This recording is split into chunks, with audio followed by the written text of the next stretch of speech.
Padre querido, en esta mañana, Señor, de sábado queremos pedir tu bendición para entregarte este culto a tu honor, a tu gloria, a tu honra, y pedir, Señor, las bendiciones que tú tienes para cada uno de tus hijos. Entregamos, Señor, este culto en tus manos, en el nombre y en los méritos de Jesús. Amén. Feliz sábado, hermanos.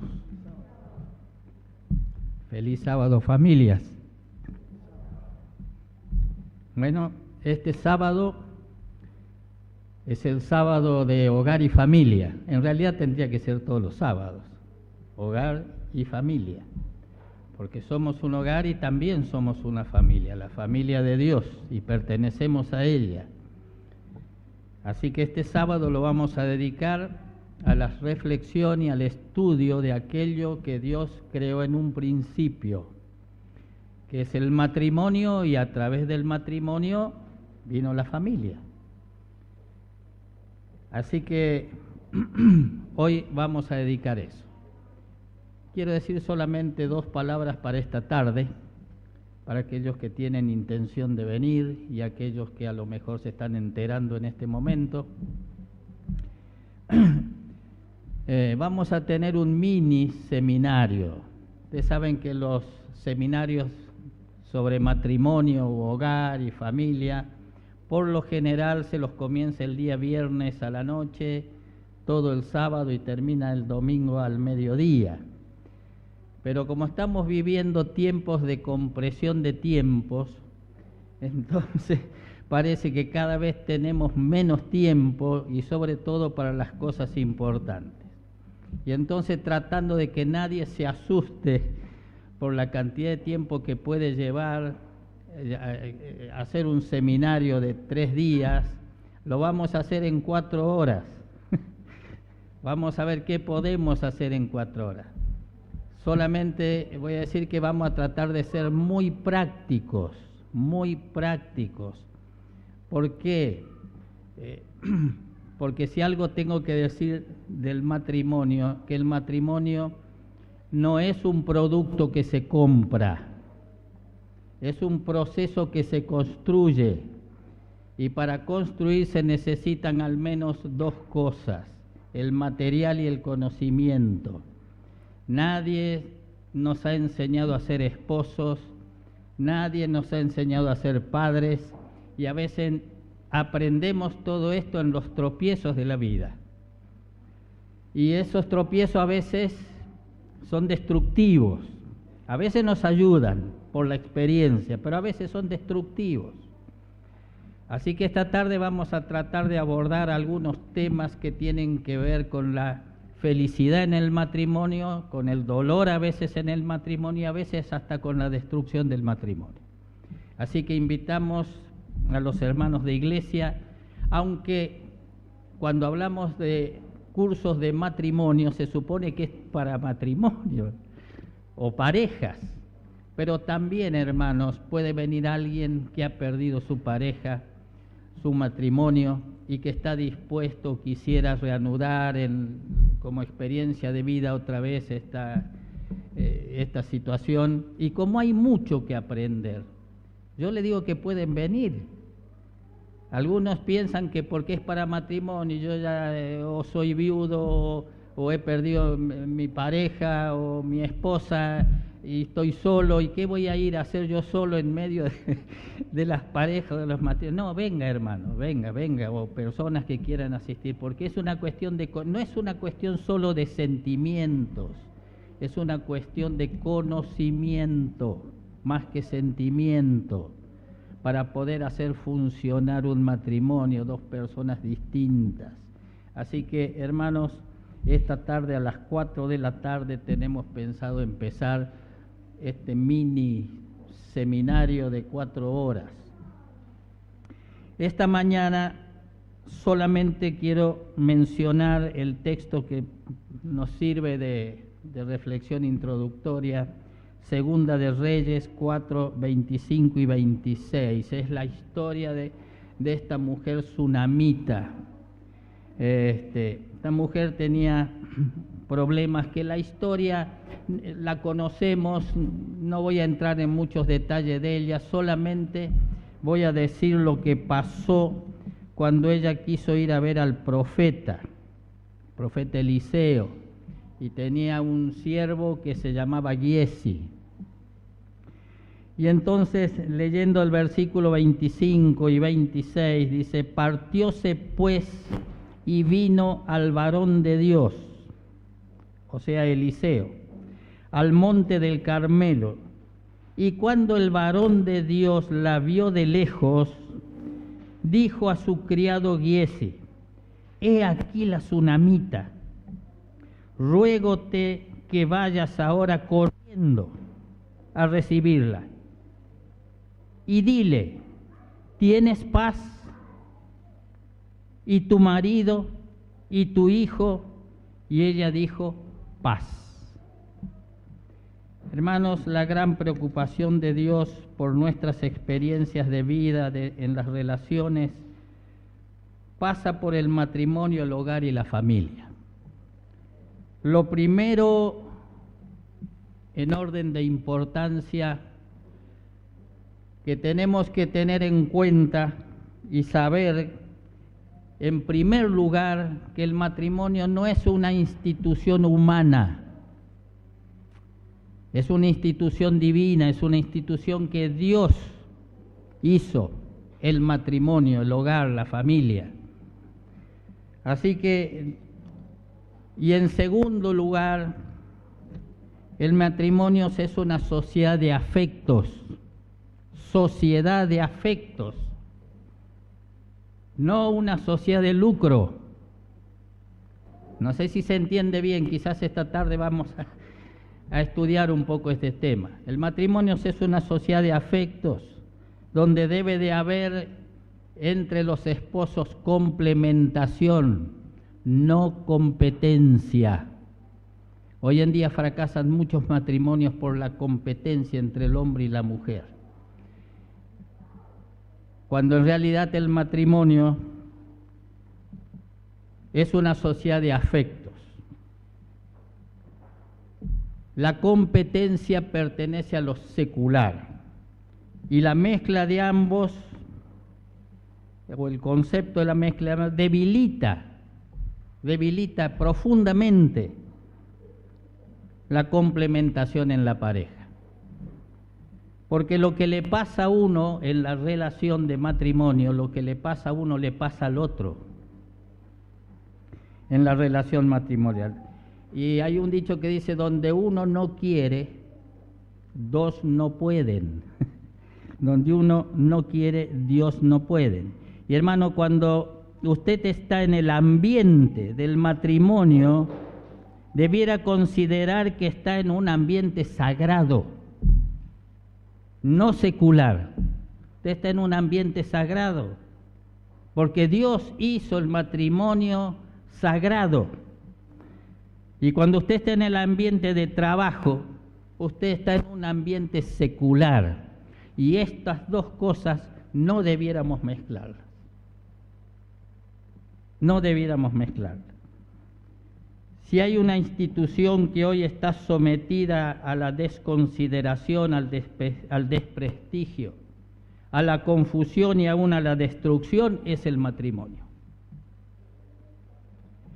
Tengo algunas estadísticas que después voy a leer.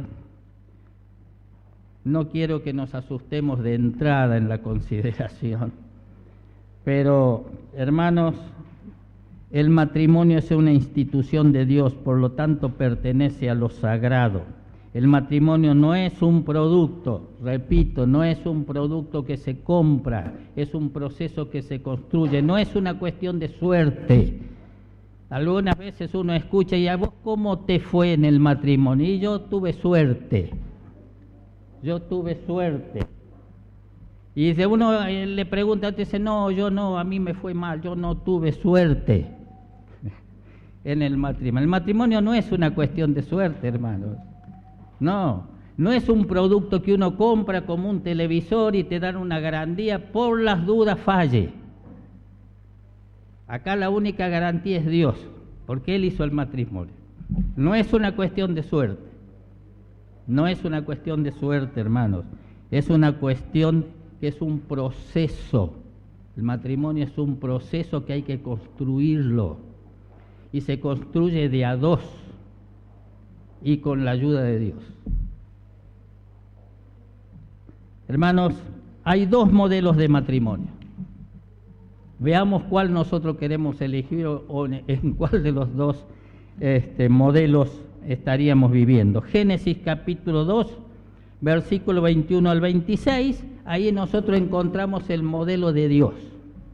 El modelo que es una bendición el matrimonio. Hoy en día la gente está asustada con el matrimonio. Y yo digo que debiéramos estar asustados sin matrimonio, ¿no?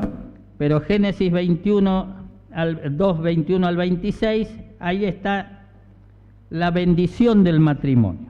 Génesis 3, 16, está el otro modelo del matrimonio, que es la perversión del matrimonio. Son los dos modelos que están en la Biblia. Y nosotros siempre o estamos instalados en uno o estamos en el otro. Acá no hay término medio. O estamos en uno o estamos en el otro.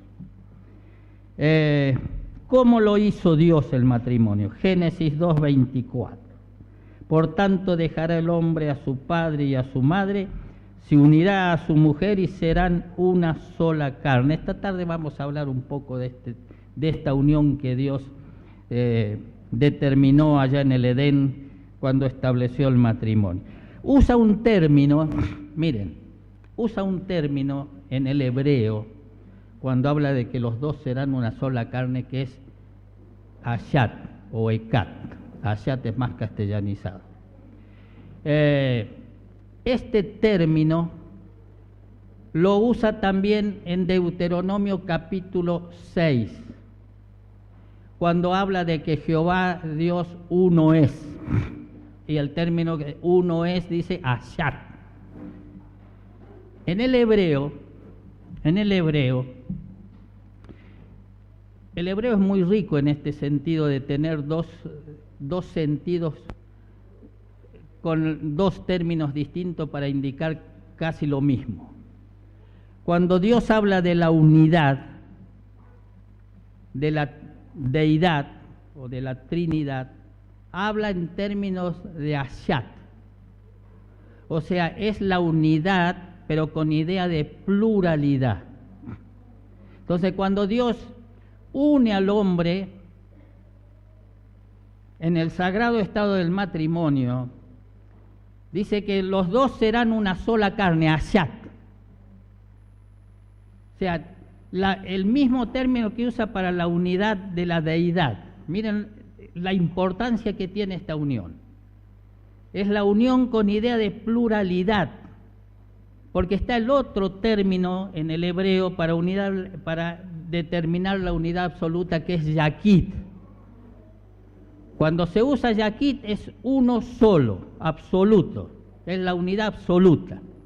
Cuando Dios le pide a Abraham que sacrifique su hijo, Dios le dijo tu yakit, no le dijo tu ashat, tu yakit, para que Abraham no se equivocara.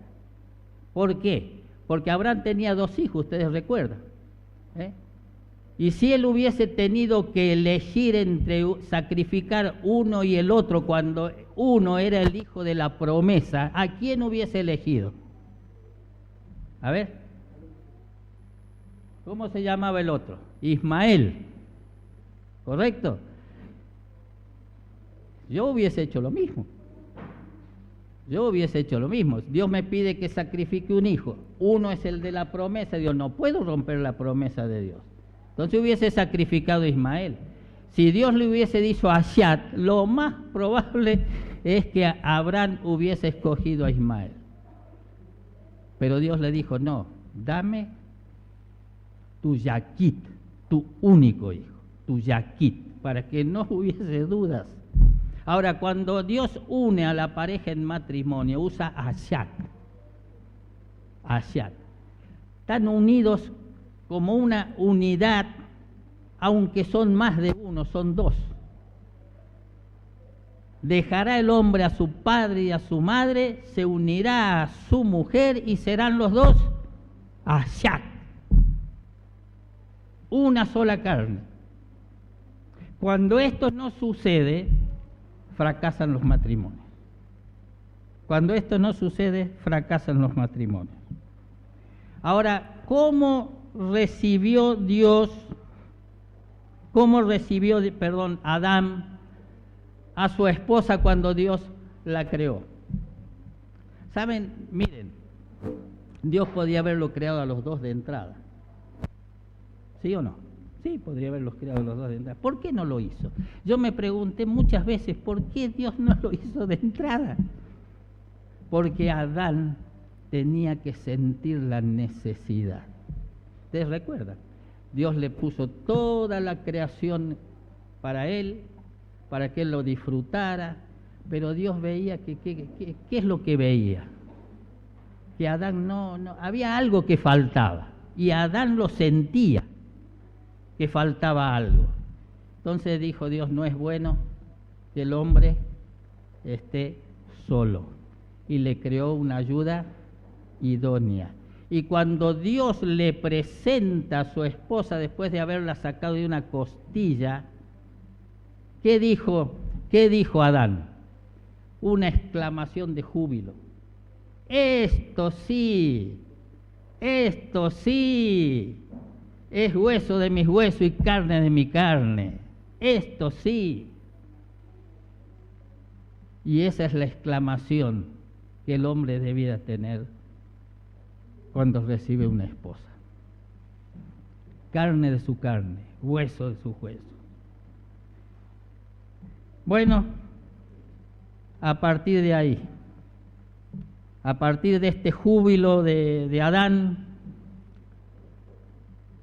como una bendición de Dios en el matrimonio, nos preguntamos qué pasó después. ¿Qué pasó después? Es uno de los capítulos más difíciles en la consideración de Dios por el matrimonio de sus hijos. Y todavía lo sufre. Todavía Dios sufre esto. Génesis 3:16, el segundo estilo de matrimonio. El segundo estilo de matrimonio. Donde está la perversión del matrimonio. Génesis 3:12. Dice, la mujer que tú me diste. Miren qué reproche triste para un padre. Dios le dio lo mejor, lo recibió con la mejor exclamación. Y después le dice, ¿sabes qué? Lo que a mí me pasó es la culpa tuya por la mujer que me diste. Qué terrible, hermanos. Piensen por un momento. Pónganse en el lugar de Dios como padres. Los padres siempre tratamos de buscar lo mejor para los hijos. Y de pronto encontramos reproche de los hijos. Dios todavía lo está sufriendo. Entonces allí comienza la justificación propia, ¿no? La mujer que tú me diste, cuando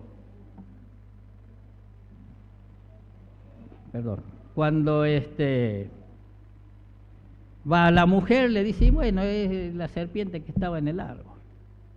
¿Qué había pasado en primer lugar entre ellos? Uno estaba en un lugar y otro estaba en otro lugar. Saben que hoy los matrimonios fracasan mucho por esto, porque aparte de la unidad, a veces existe la separación de experiencias donde uno está en un lugar y otro está en otro lugar. Esta tarde vamos a hablar un poco de esto. Entonces allí estos problemas todavía llegan hasta el día de hoy. Génesis 3:16 dice, a la mujer le dijo, se multiplicarán en gran manera tus dolores y tus preñeces, con dolor parirás los hijos, a tu marido será tu deseo, y él, ¿alguien lo está leyendo? ¿Cómo dice? ¿Y él qué?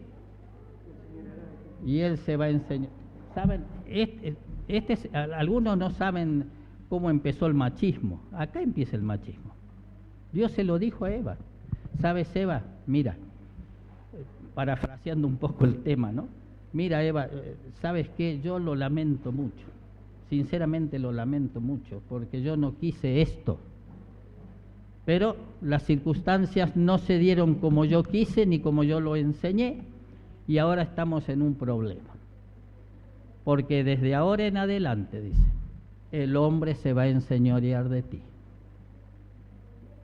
Y a partir de ahí, los hombres y las mujeres lamentablemente escogemos el modelo de Génesis 3:16 en vez de Génesis capítulo 2, 1 y 2.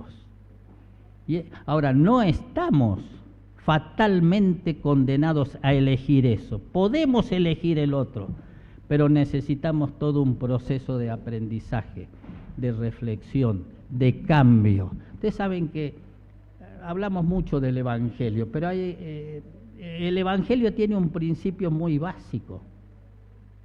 El Evangelio lo podemos definir como cambio. Cambio. Y Elena G. de White dice que nadie puede venir a Cristo y salir como vino. Tiene que haber cambio, cambio. Y para que un matrimonio funcione, tiene que haber cambio. Porque si no estamos, querramos o no, instalados por el pecado que cargamos en el matrimonio del modelo número 2. Nuestra naturaleza apela a eso. Dios se lo dijo a Eva: Eva, lo siento mucho, pero el hombre ahora en más se te va a enseñorear de ti, se va a enseñorear de ti. Y esta es la perversión del matrimonio, donde se desvirtúan, dice, todos los valores y fracasan las relaciones matrimoniales. Diría una estrofa de una canción de tango, diría: allí es donde triunfan y claudican milongueras pretensiones en la relación matrimonial. Donde claudican, dice, milongueras pretensiones. Triunfan y claudican, milongueras pretensiones. Hermanos, donde el amor más sincero y puro, dice, queda envilecido, banalizado, frustrado y destruido. Y el hombre, ¿saben qué?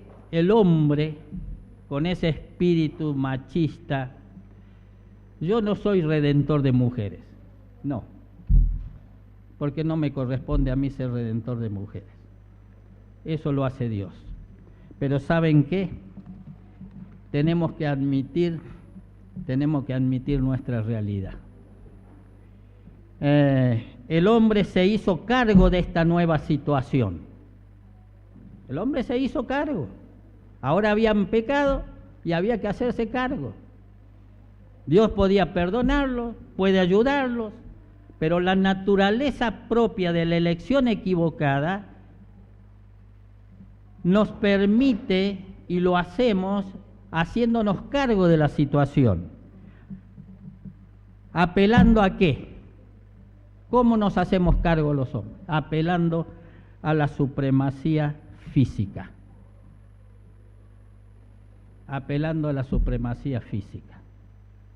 Tratando de controlar al mundo que lo rodeaba, porque este había sido el pedido de Dios, nos había dado todo para que nosotros lo administráramos, pero que lo administráramos en Ashat, en esa unidad plural de igualdades, pero ahora estábamos unidos en desigualdad. Y entonces ahora el hombre, haciendo uso y apelando a la supremacía física, se hace cargo de la situación y empieza entonces a controlar al mundo que lo rodeaba. Estamos haciéndolo todavía, controlando al mundo que nos rodeaba, pero incluyendo en esa dominación ahora a la mujer también. ¿Se entiende lo que digo? ¿Se entiende lo que nos pasa? Dicen que la felicidad en el matrimonio es un camino muy angosto y difícil de transitar, a menos, dice, que se hagan uno.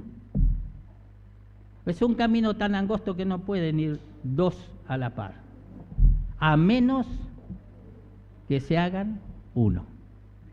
Hermanos, la felicidad en el matrimonio es un camino muy angosto y difícil, a menos que los dos se hagan uno. Tal era la unión del matrimonio en el Edén, la igualdad de derechos que Dios los llamaba por el mismo nombre.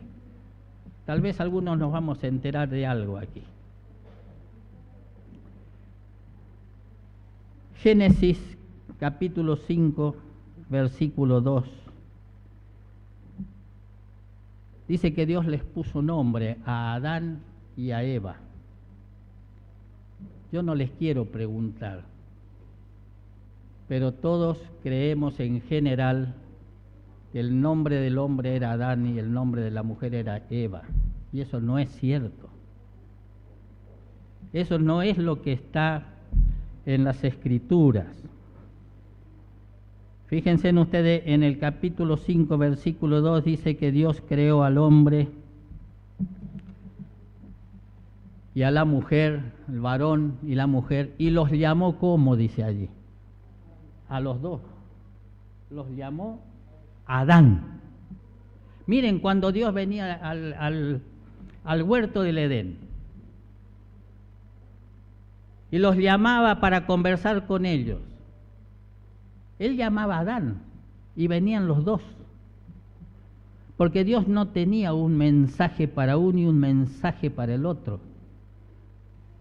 La enseñanza de Dios era la misma para los dos, no había diferencia. Por eso decimos que hemos elegido y todavía se elige hoy vivir en el matrimonio con el segundo modelo de Génesis 3. Génesis 1 y 12 es el matrimonio virtuoso, sagrado, realizante de la vida, Génesis 1 y 2. El otro modelo de Génesis 3 es el conflictivo, es el modelo de relación matrimonial conflictiva, pervertido, transgresor, complicado y frustrante de la vida según Génesis 3:16, donde el pecado ha degradado esta relación sublime a un nivel de instinto, y un instinto de simple deseo de dominación. Porque cuando se estudia la naturaleza humana,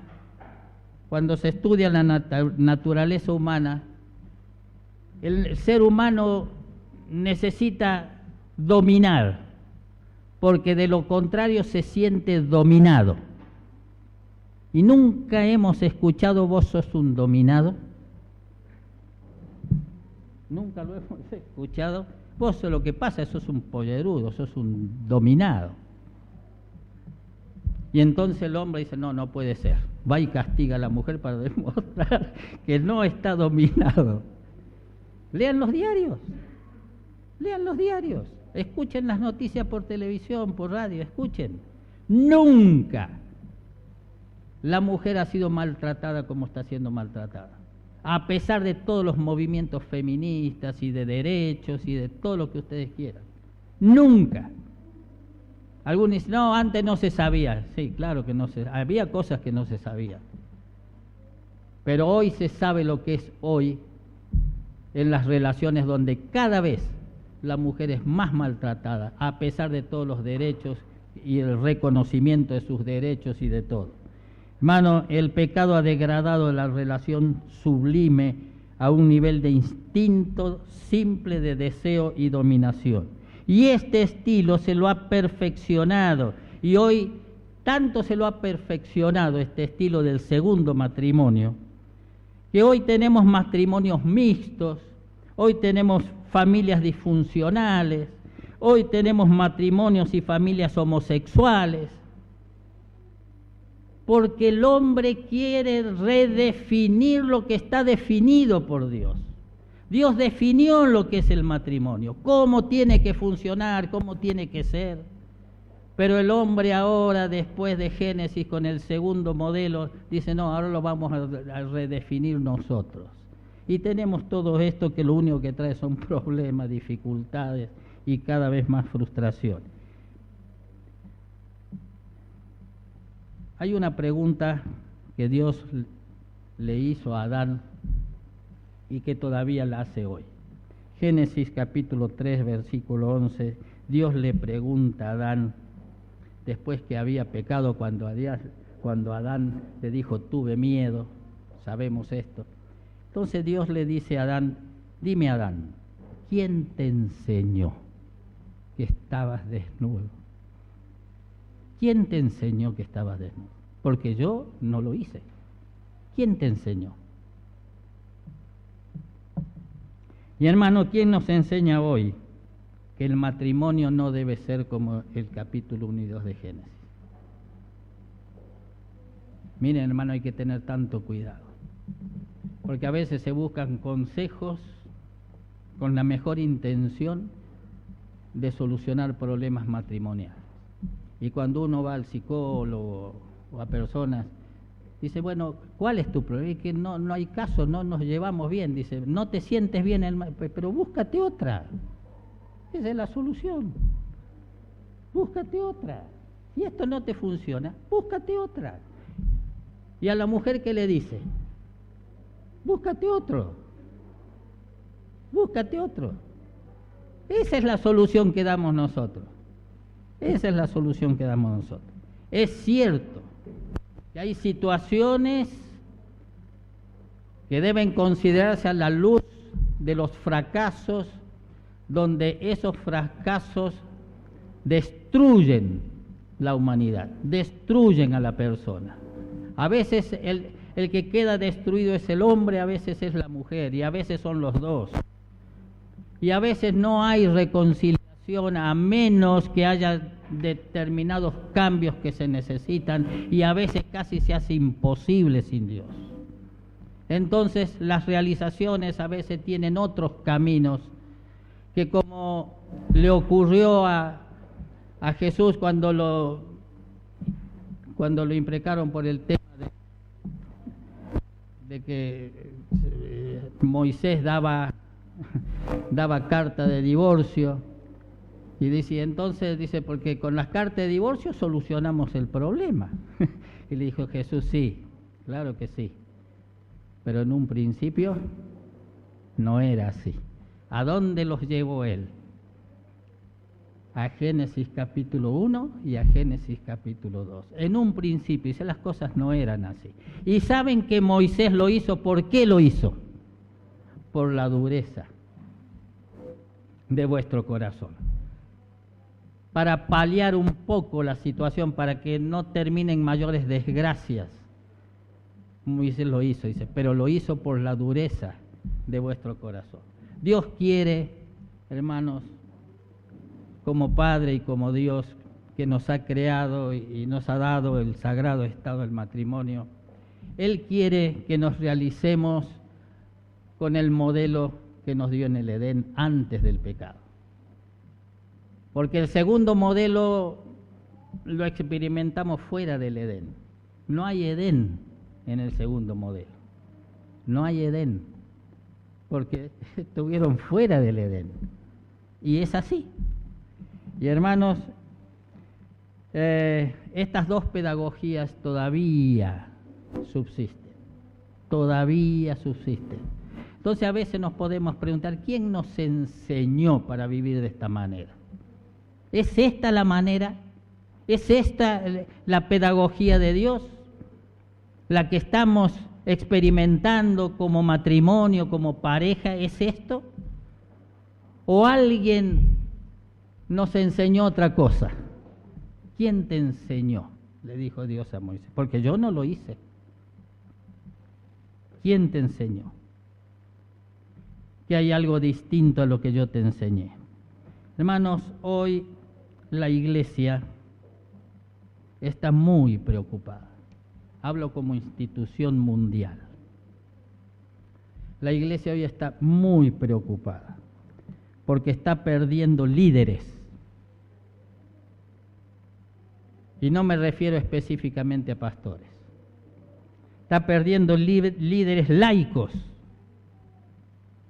Y ambos por problemas de adulterio, de matrimonios y de familia.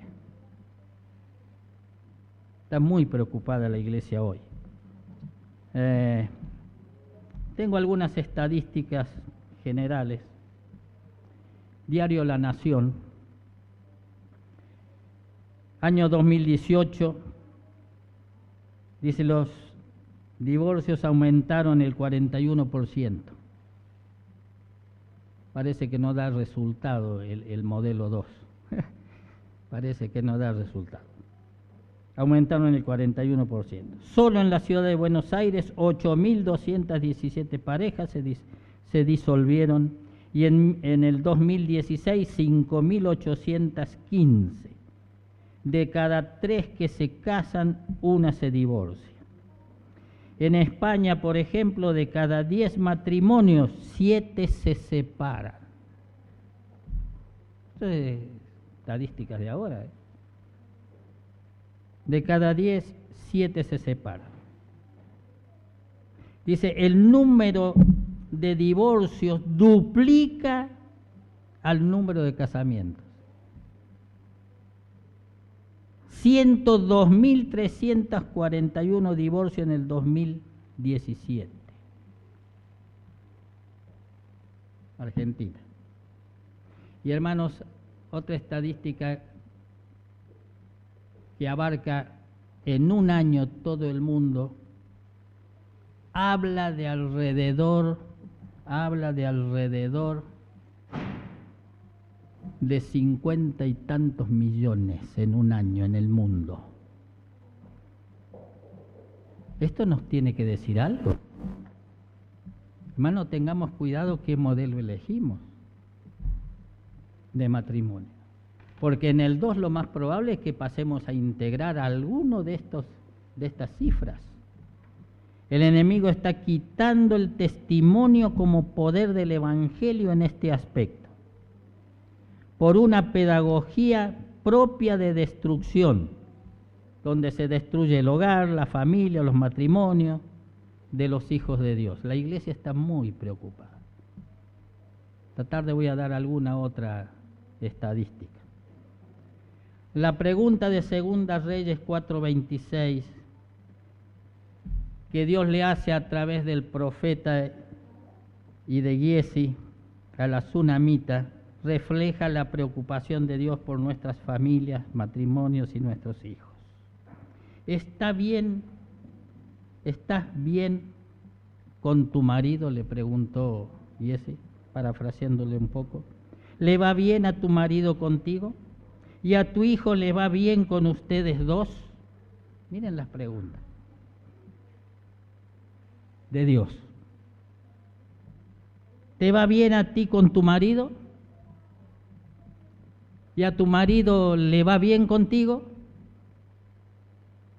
¿Y a tus hijos, a tu hijo, cómo le va con ustedes dos?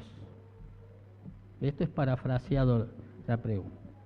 Todo esto está implicado en la pregunta que Dios le hace. ¿O estamos bien cuando nos llevamos mal? ¿O cómo están nuestros hijos cuando no estamos bien? Esta es la preocupación de Dios, desde siempre, y mucho más hoy en el final de los tiempos. ¿Saben?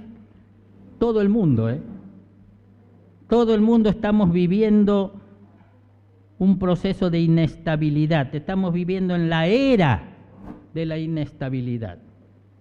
Y esta era que comenzó no va a parar hasta el fin. Y nosotros estamos inmersos en esta era de inestabilidad.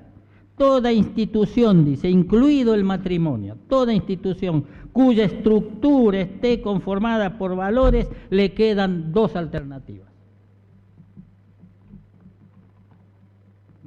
Una, defender sus valores como institución a través de la palabra y los hechos, o cambiar sus valores como institución, si no a través de la palabra, sí de los hechos.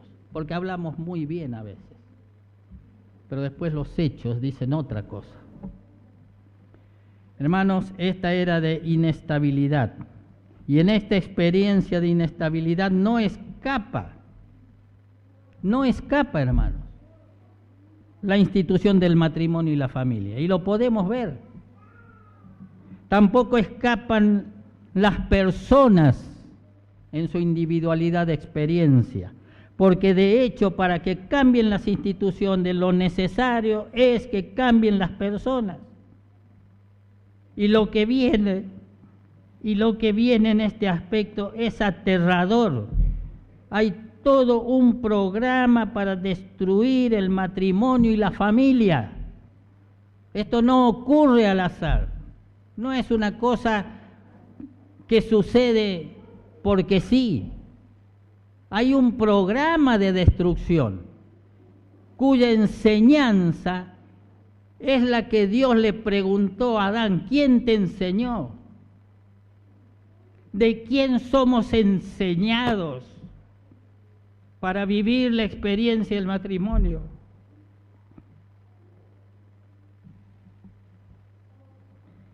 Dice el apóstol Pablo, 2 de Timoteo 4:3. Dice: hoy no se sufre la sana doctrina. Antes hay comezón de oír y se amontonan maestros conforme a ¿qué? A su concupiscencia. Esos son los maestros de hoy en día. Son los que nos fijan los principios de nuestras experiencias. Y en torno a esta maldición de Génesis 3 del matrimonio se ha desarrollado un modelo de matrimonio. Se ha desarrollado un modelo de matrimonio. Escuchen esto, hermanos. Miren si San Pablo no tenía razón. Que incluso los círculos cristianos perpetúan y defienden este modelo nuevo de Génesis capítulo 3 como el modelo apropiado para hoy de matrimonio. Y hermano, esto está dicho y dado en un seminario de vida cristiana muy popular. Es increíble. Proclama que la maldición de Génesis 3 es el plan de Dios para los hogares. ¿Quién nos está enseñando? En vez de predicar el evangelio redentor de Jesús para el matrimonio, que dijo cuando habló del matrimonio, dice ahí en Mateo 19, cuando le preguntaron sobre el matrimonio, y él dijo: el matrimonio tiene que ser como Génesis capítulo 1 y 2. En ese principio tendría que estar basado.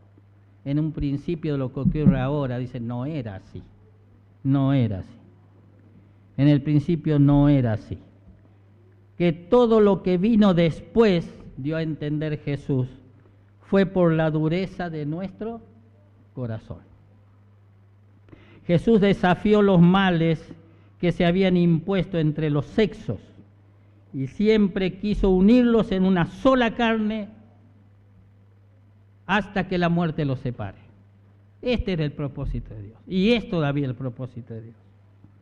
Y como cristianos y sobre todo como adventistas privilegiados por la revelación de toda verdad que Dios nos ha dado, debiéramos tener y practicar un concepto muy claro con respecto a las relaciones matrimoniales y familiares.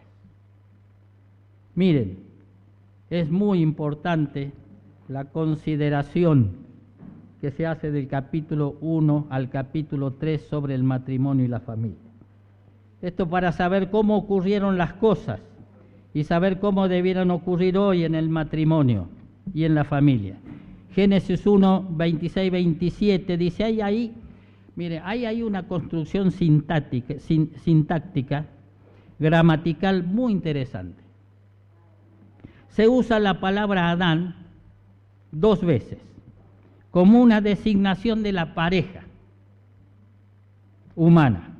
Dice, hagamos al hombre Adán a nuestra imagen, a imagen de Dios los creó, y aclara, varón y hembra los creó. El hebreo para el varón es ish y para la mujer o varona isha. Génesis 1, 26, 27. Ahora el hombre recibe, dice, a su mujer con el éxtasis que ya mencionamos, ¿cierto? Esto sí, ahora sí, es parte de mí mismo. Hasta este punto de Génesis Dios dice, Dios ha usado para designar a la pareja que espera a su compañera, que con la llegada de ella se hace evidente la distinción sexual especial de los dos géneros y únicos dos géneros que existen en la humanidad creada por Dios, varón y mujer, o varón y hembra, como dicen algunas de las traducciones, los dos géneros de la humanidad.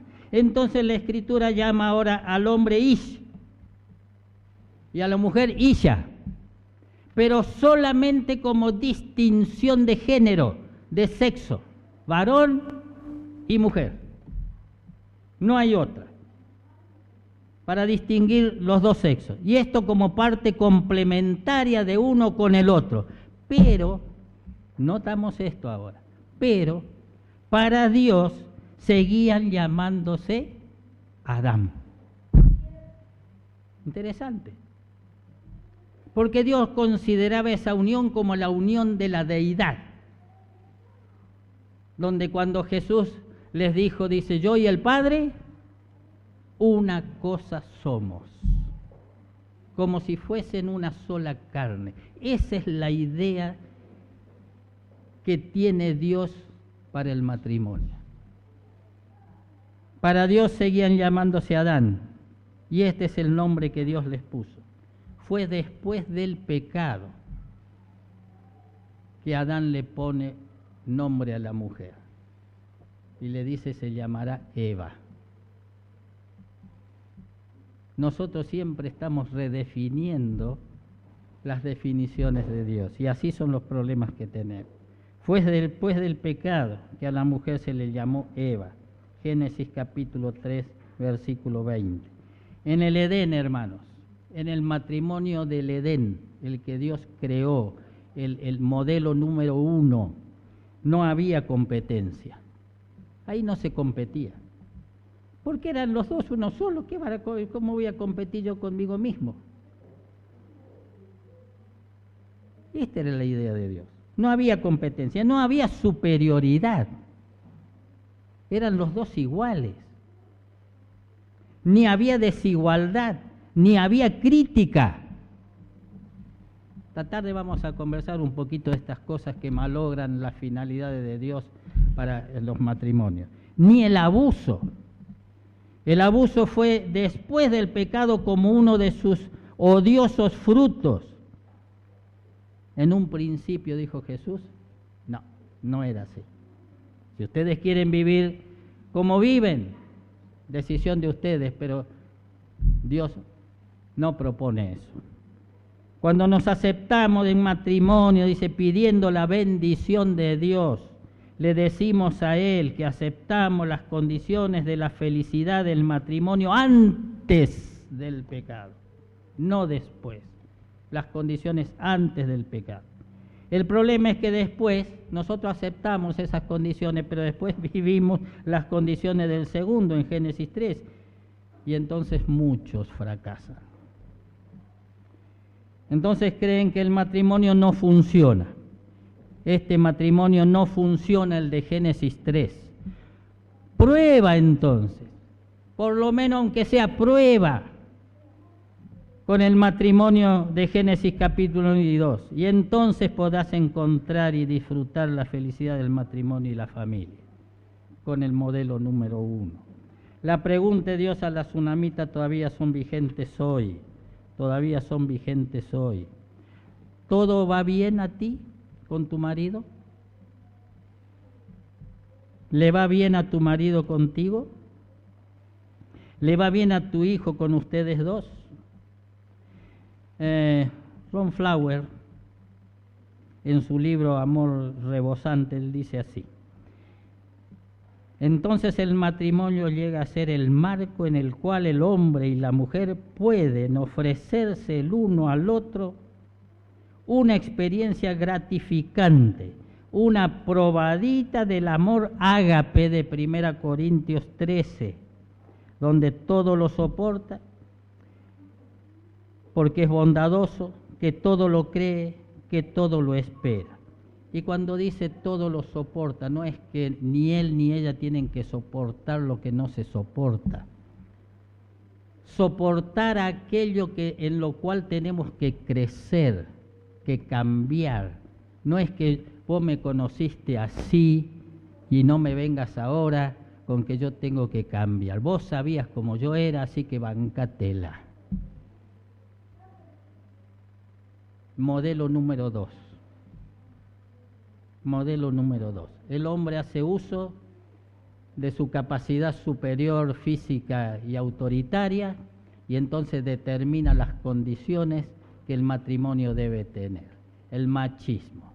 Hay una definición de machismo, no sé si me acuerdo bien, pero a ver, dice que es un sistema por el cual el hombre pretende dominar a la mujer y no sabe que es víctima de sus represalias. ¿Está claro?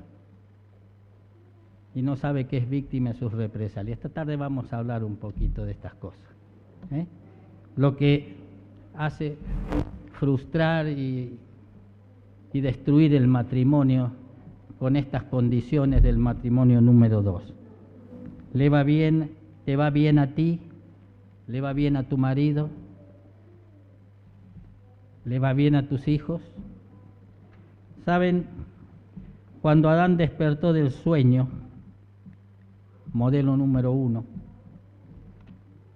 cuando Adán despertó del sueño, sintió su igualdad con ella, dice, y lo expresó así: esto es ahora hueso de mis huesos y carne de mi carne.